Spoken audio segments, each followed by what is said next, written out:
Hi, everyone. Welcome to another episode of RISE 2021 podcast series.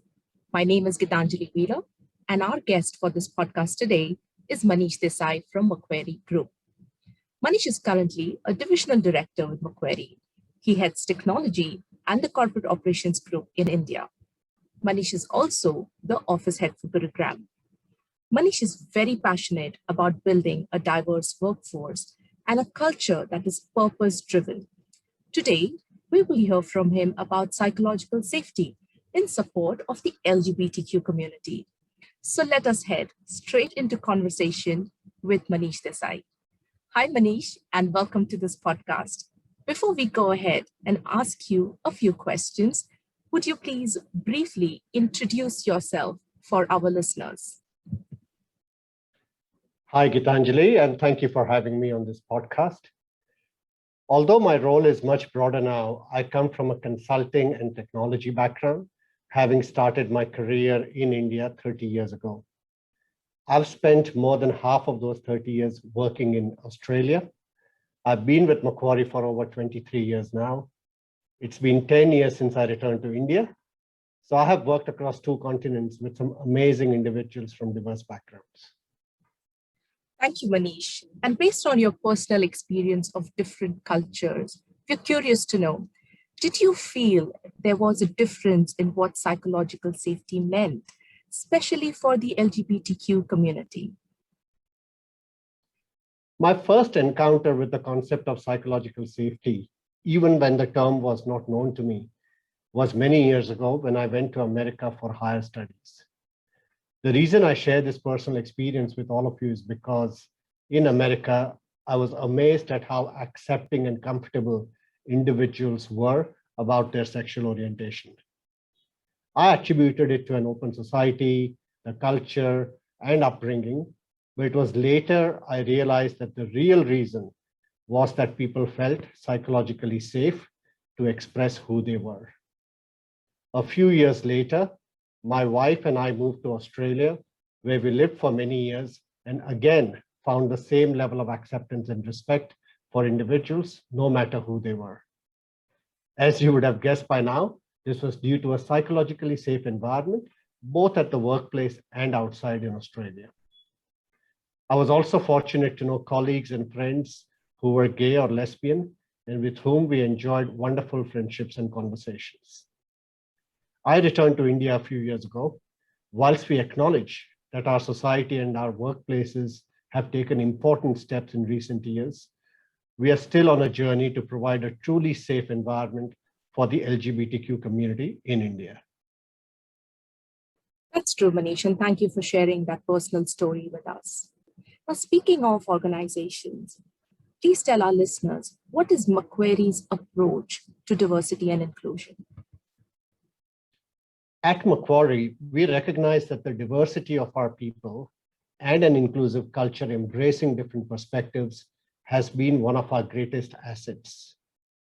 In the last year, our CEO, 𝗓𝗏𝗪𝗏𝗪𝗏𝗪𝗏, introduced our strategic commitment to D&I and the 3 pillars behind them, which are: build a workforce that reflects all aspects of diversity. Secondly, create an inclusive culture. And finally, provide support to our underrepresented people in our community. These pillars help build a workplace where we can all be valued for our views, respected for our ideas, and ultimately bring our whole self to work. There is no longer a doubt that diverse perspectives are better at innovating, solving problems, and learning from failures. We have seen it firsthand in our teams. This is why we believe that diversity and inclusion is at the core of our purpose, which is to empower people to innovate and invest for a better future. That's indeed very inspiring, Manish, and thank you again for sharing those insights.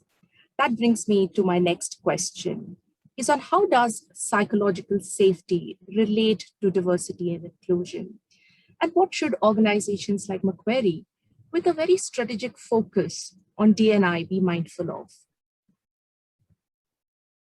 We must not forget that even with diversity and inclusion as a powerful business imperative, organizations can fail at unleashing its benefits to learn, innovate, and grow.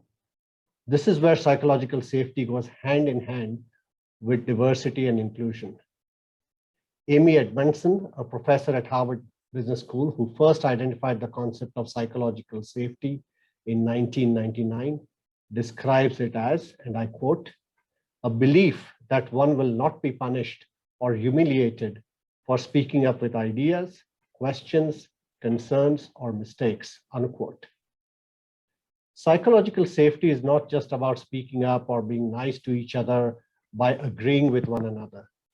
The biggest evidence of psychological safety being present in teams is when colleagues listen, trust, and respect each other while being candid and open.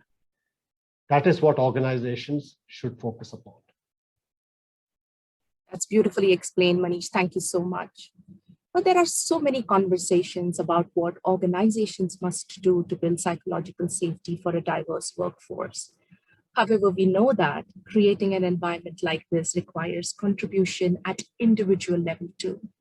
So what would your advice be to the members of the LGBTQ community? How can they play a role? Each one of us has a role to play in creating and supporting an inclusive culture. So I encourage all of you to consider your own role in helping create a psychologically safe environment. Here are 4 things that you could do. The first one is be involved to educate. One of the biggest roles you can play is to help spread awareness about the community. Partner with your HR team or employee network groups to educate each other about unconscious biases at play. Encourage colleagues to attend trainings and events run by Pride or by your organization that will help increase awareness and sensitivity. My second suggestion is use inclusive language. For example, use terms like partner or spouse. Let people know that when we assume gender, for example, asking what does your husband or wife do, it can be a very difficult question for someone in the LGBTQ community to keep answering. My next suggestion is to become an ally.